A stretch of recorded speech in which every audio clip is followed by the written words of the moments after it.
Good to be back in front of you. Just kind of give you some big picture overviews of where we're at and where we're headed. First, I would like to say that our thoughts and prayers are with the people affected in our great city and the attacks that have occurred. And I know law enforcement is working around the clock to figure out what the heck is going on. It was also a very sad day last week with the passing of Augie Garrido. I know he was a mentor. He was more than a coach. He was a friend, a mentor, a game changer really in the sport of college baseball, and he'll definitely be missed here. Just came from a wonderful opportunity to meet Lynn Nobis, Tommy Nobis's widow, and as you guys know, we requested her permission for Brecken Hager to wear number 60 in the bowl game, and she of course said yes, and Brecken was in there as well to express his gratitude and give her a game jersey. And then shout out to our women's basketball team. I hope everybody has an opportunity to go pack the drum tonight as they try to get to the Sweet 16. I'm going to update you on some injuries. Cade Brewer, as you guys know, tore his ACL towards the end of last season, so he will be out for the entirety of spring, limited to start spring, which will be non-contact, but should be progressed back in very quickly. Is Russell Hine with an ACL tear from training camp, I believe it was, and then Chris Nelson, who's still battling some scar tissue issues in that elbow, but should be good to go very quickly. Chance to get back at the end of spring for us would be Patrick Hudson, which would be great for him. If we can even just get a week of workouts with him, I think would do wonders for him heading into training camp. Kirk Johnson, the same. If we can just get a week or two of workouts in with him, I think that's going to pay a lot of dividends for him in fall camp. And then the one that is a shame that it happened, but Kyle Porter got hurt his ankle the week before spring break, rolled it pretty good in a drill, and so he will be questionable for a return in the spring, but hopefully by the end of the spring we'll get him. Other than that, we're really healthy, and I do want to commend Yancey McKnight and our strength staff. I'm going to give you some highlights from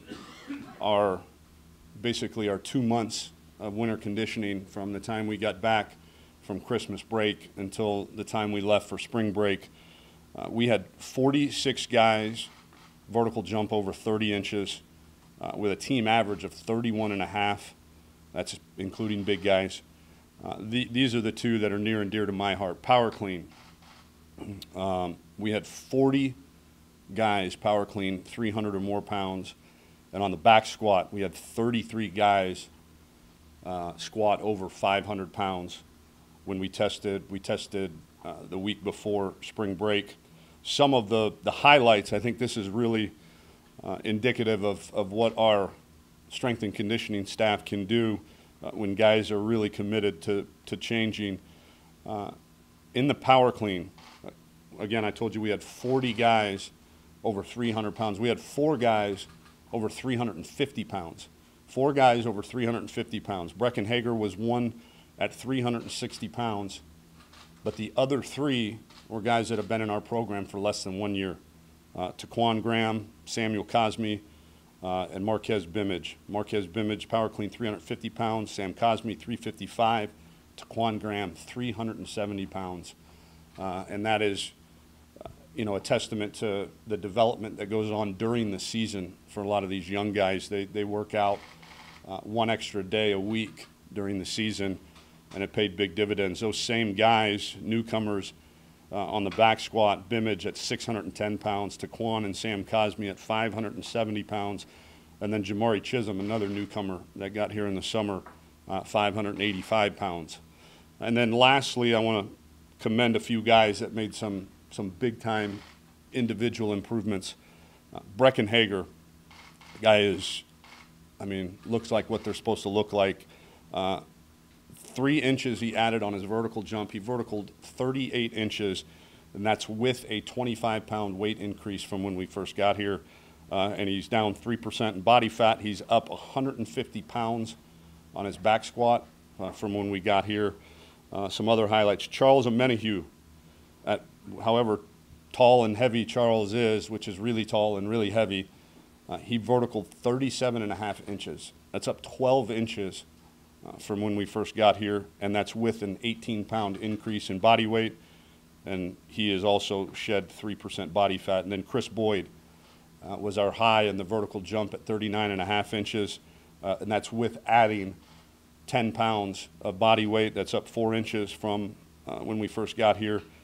And Chris added 8 inches on his standing broad jump to get it to 10 feet, 1.5 inches. And then his back squat went up 105 pounds. So I know those numbers might not mean a whole lot to the layperson, if you will, but that's big time improvement, and I am really excited. I told the team, I've told them actually numerous times, I've never been more excited to coach a team than this one. We have had a magnificent couple months of developing our players, of developing them in the weight room and on the field, but also developing relationships. And that is a big theme for us, which is develop. And I think our guys have really taken that to heart. They've developed relationships within the team, within the locker room, with their coaches, and it's been fun to see the growth of this team. And then the other key word you'll hear us say a lot is finish. We got to learn how to finish, and we're putting our guys in situations every day to teach them how to finish, to teach them how to be at their best in the fourth quarter of games, at the end of a workout, at the end of a run, at the end of a practice.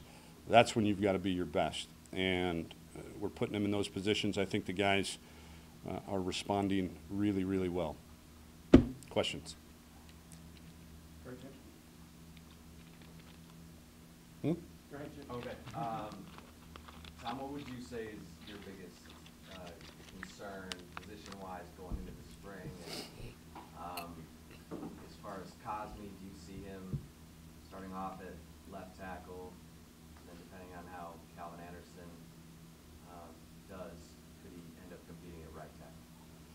Yeah, I think the sky's the limit for Sam Cosme. He's, again, as we go through spring ball, our guys know there's no starters. Spring ball is when you become a starter, and when you become a backup, a key backup.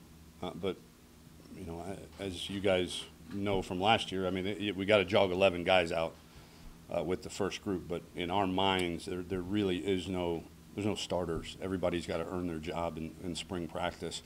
But you asked me the area of concern. I mean, obviously we lost the Big 12 Defensive Player of the Year, so and the Big 12 Defensive Lineman of the Year. So filling those two spots of Malik Jefferson and Poona Ford will be paramount on that side of the ball. And then we got to get better at quarterback. We've got to see how much development that we've had. Again, I haven't seen the guys throw since the bowl game, but I know they've been working their tails off in doing so. Go ahead, Coach, first, speaking of quarterbacks, is Michelle at 100%? He will be. He is. He was put into 100% the last week of drills, and then he's cleared to go. Okay. Staying with that position then for a second, both guys played, I think, 9 games this past year. You got to see both. How you distribute the reps with these guys heading into spring, and how you try to sort out, who will be your guy at some point? I think you do it the way we did it in fall camp. They're going to get reps with the ones. It's hard. Shane's got some ground to make up just because of the injury, but he's going to get equal number of reps with the ones. Because you're right.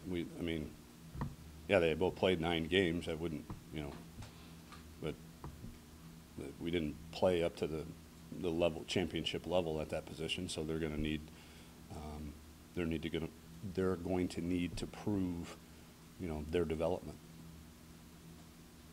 Right, Jeff.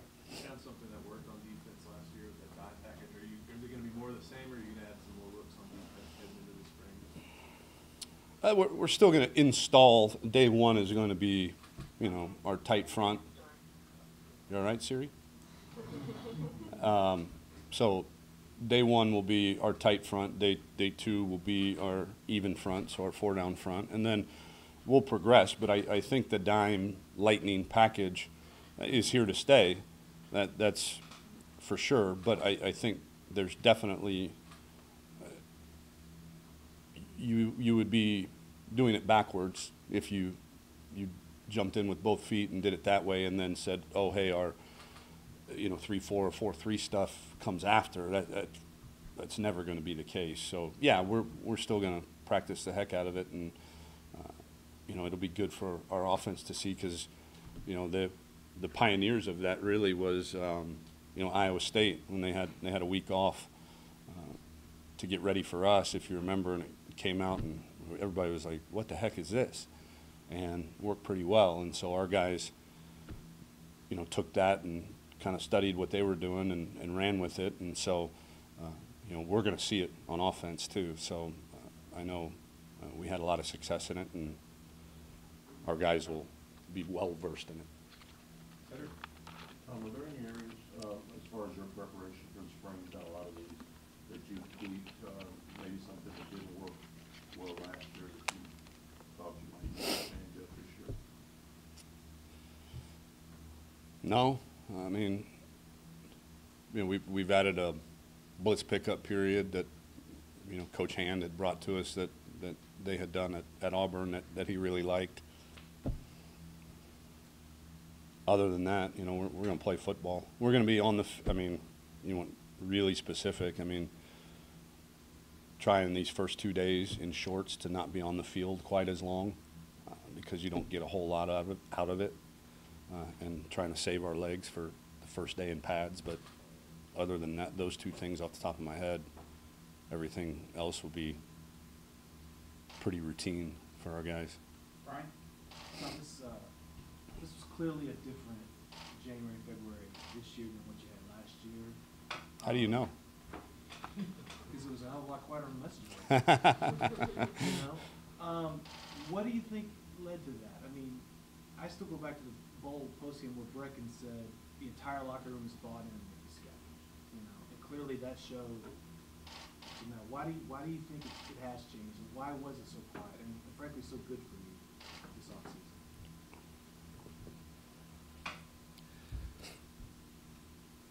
We got guys that want to be here. And there is a tremendous amount of positivity in that locker room right now. Very, very minute amounts of negativity, or even anti-establishment, or defiance. There just doesn't exist. There was more of that last year than there is now. And I think the bowl game really showed the guys in that locker room what they're capable of. And we're down, whatever it was, 3 defensive starters, All-American offensive linemen didn't play in the game. Chris Nelson didn't play in the game. Our starting tight end didn't play the last couple weeks, and also didn't play in that game. And we went out and we beat an SEC team that had won 6 straight games, and beat them pretty good. And I think the sentiment in that locker room was, oh, wow, we can do this, and we can do it at a really high level if we stay really positive and we stay aligned with what we're doing. Tom, is it also a case where last year there was so much wonder, the kids were wondering what they were getting into, you were wondering what you had, and now they've had a year to kind of know what they're in for? Yeah, I think that's a lot of it. Year 2, at Houston was way smoother than year one. Why? Because the kids know what to expect, right? They know who we are. They know who I am. They know what is expected at a mat drill at 5 a.m. on a Wednesday. They know what's expected in the weight room. It's not a, year one, man, every time they turn the corner, they're getting hit with something different, something unexpected. And year two is a lot smoother because of that. Yeah, that's a great observation. Chip? As far as Taquan Graham at 290, is he more of a defensive tackle or end or both? He's going to be both. I think that's the beauty of the way that we recruit that position is, there's going to be some specialty guys. So when we get in a 4-down front, you're not going to see Charles and Menahue go to the 3 technique and Taquan go to the 9 technique. So there is some specialty, but there's a lot of versatility too in those guys. So that, when we're in our 3-man front, pretty much every guy up front can play either the end or the nose. It's when we go to the 4-man front is, okay, who kicks down where, and who becomes the 3 technique and who becomes, the 5 technique or 9 technique. And But at safety, do you see Caden and BJ competing at different safety spots?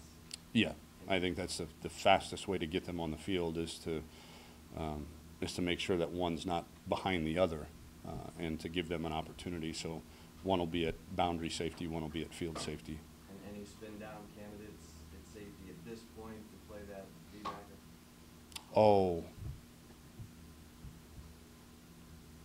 Now, we talked about Chris Brown a little bit there. We're going to experiment there. You're talking about where Jason Hall played.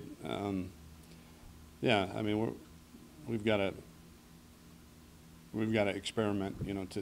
First we got to see if guys like Malcolm and guys like Jeffrey McCulloch can do it, and if we can keep them on the field at all times, and more power to them. But if we need to get a DB kind of body down there, I think Chris Brown this spring would be a guy. I think BJ will be a guy that we try to maybe later in the spring learn some of that. Danny? Last spring, John Bird focused only on football. Is that going to be the case this year? Or will he be doing track and football? How is that going to work? Yeah, John hasn't missed anything from a football standpoint yet. Now he might have done it at different times because of his training schedule for track, but that's kind of our deal. Is if we want our guys to play as many sports as you can. We're recruiting a guy right now that might want to play baseball, another guy that might want to play basketball. Great, we want you to. But football also pays for your scholarship too, and so you've got to be committed to not missing anything. So John will be at everything unless there is a meet that conflicts with practice schedules. Amar?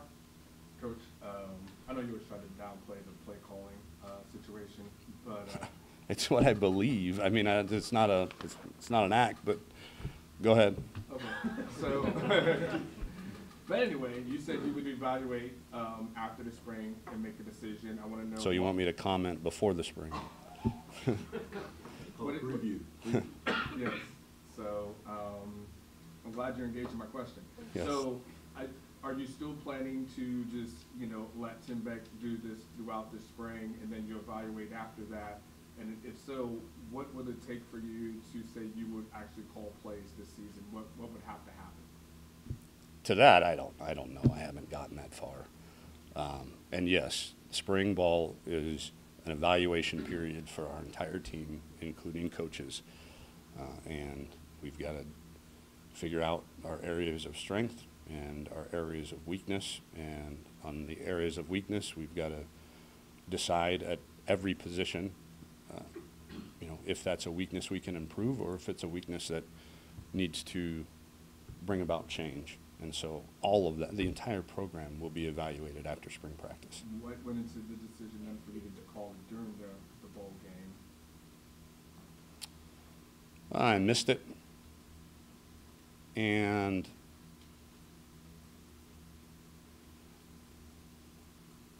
we weren't playing to the level of offense that any of us wanted. And I figured if I could spark some added productivity, then great. We had 280 yards of offense. I mean, let's not, we didn't light the world on fire either. So, our punter was the MVP. So, I also wanted to get a good evaluation of what our offensive staff and our play callers were having to go through on a play-by-play basis. And so that was nothing more than that. John, you have a question? Yeah, Coach, why do you think it took the bowl game for you guys to finally figure out what they were capable of for that long?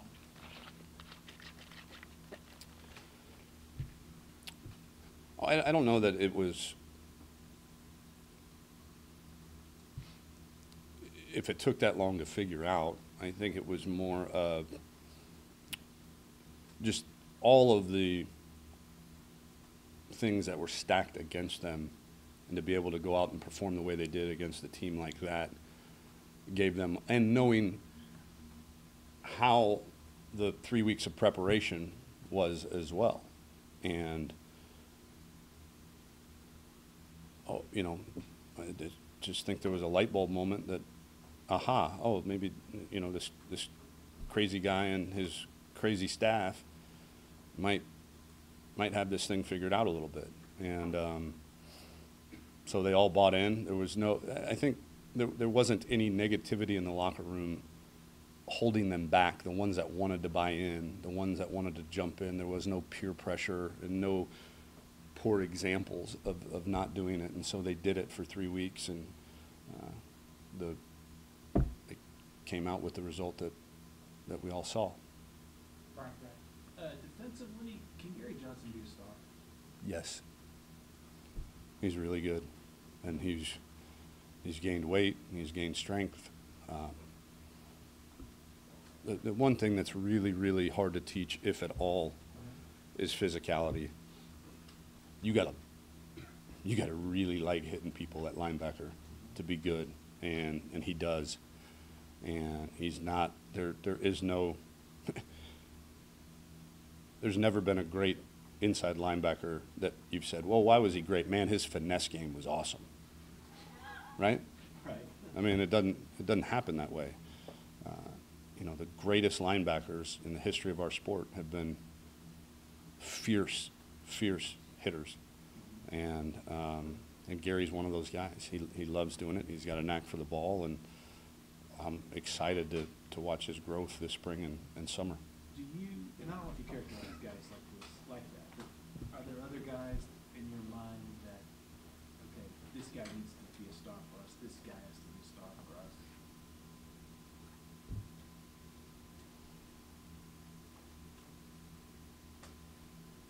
Yeah.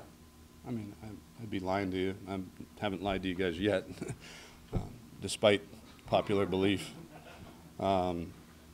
Yeah, so I mean, guys like Charles and Menahue, took some pretty big steps last year, and if he has that same level of improvement this year, I think the sky's the limit. Colin Johnson, we saw flashes of it last year, but he's a guy that comes into my mind as a guy that should be, with the development that he's had over the last year, should be a guy that we can really, really count on. Like Chris Boyd, another one that's got all the measurables, and has really stepped up his maturity level, and a guy that I'm really looking forward to. And I know I'm forgetting some, and I'm probably going to get a mom call me, and why didn't you mention my son? But Do you think Calvin Anderson to be a star? yeah, or we wouldn't have brought him here. Yeah. He's going to be the day one starter, most likely? No, I mean, everything in this program is earned. I know. Okay. Michael, you have a question? Who? Looking at the running back room, is anyone really sitting as the lead back right now, or kind of the four-man battling for one spot or two spots here? Yeah, I tell you, the guy that's had a really good offseason is Tristan Houston. So I'm looking forward to seeing him put the pads on. He was a guy that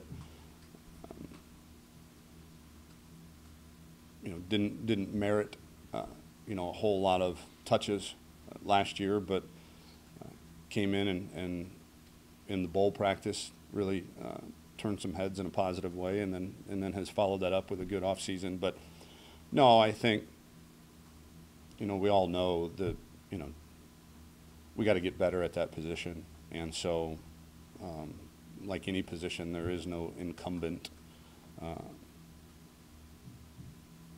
period. Just going off Brian's question, I mean, with Kuna and Connor gone, I guess, where do you feel like the player leadership comes from this offseason? Who are the guys that you feel like taking it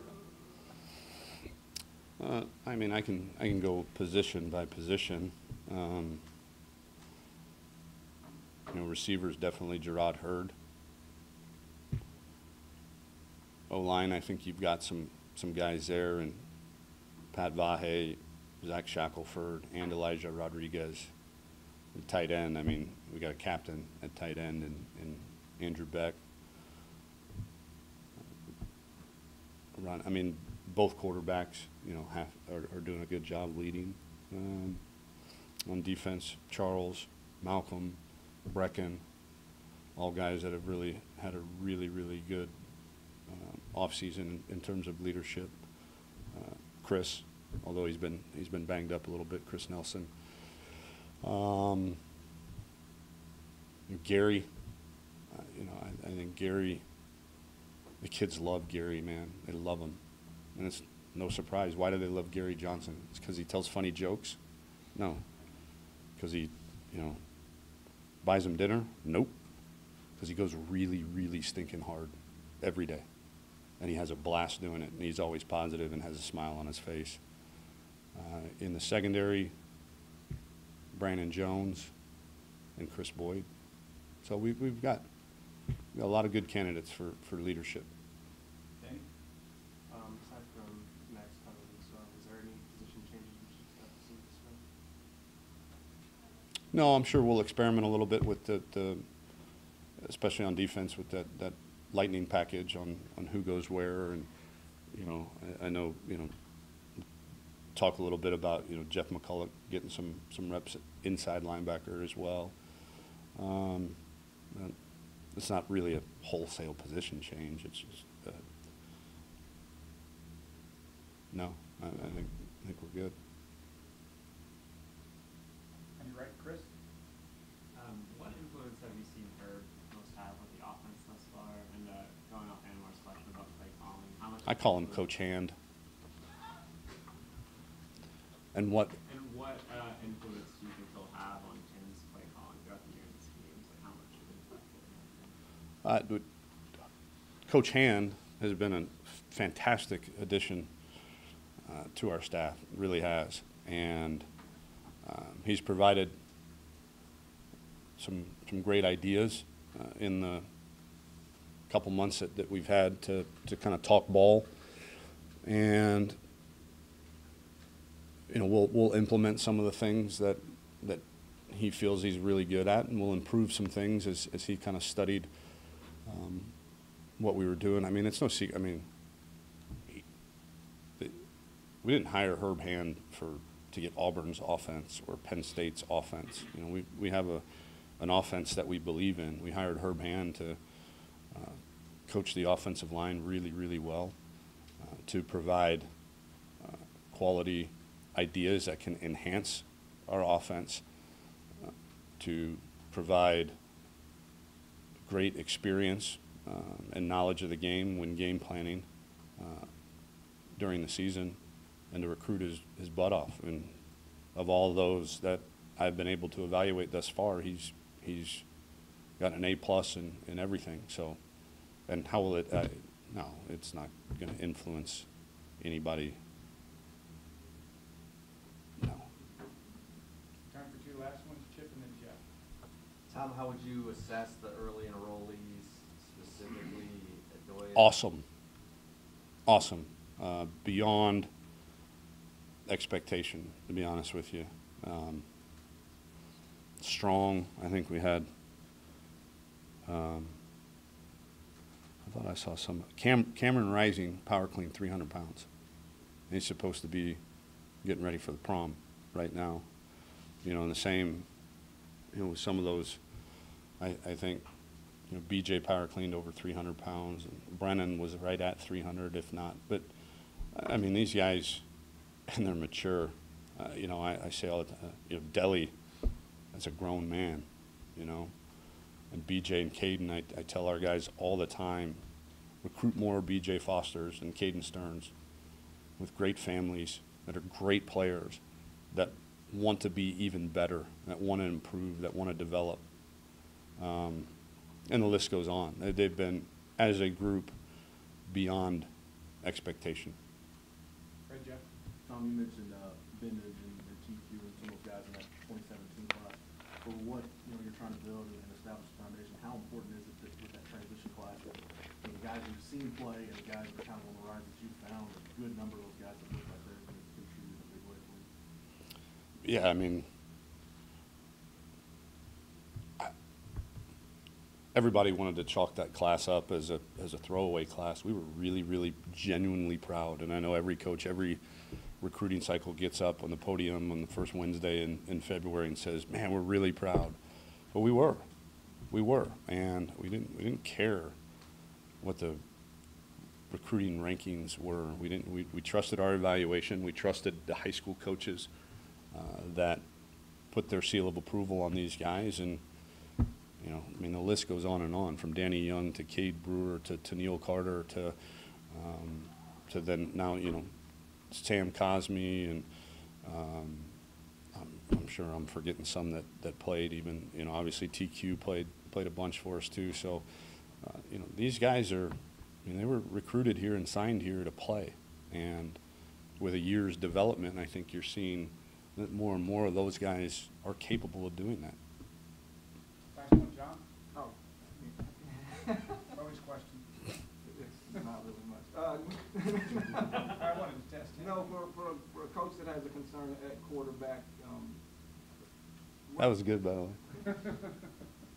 for a coach that has a concern at quarterback, how tough is it that time period where you say you don't get to see them throw or do much? How tough is that on you? It's really hard, but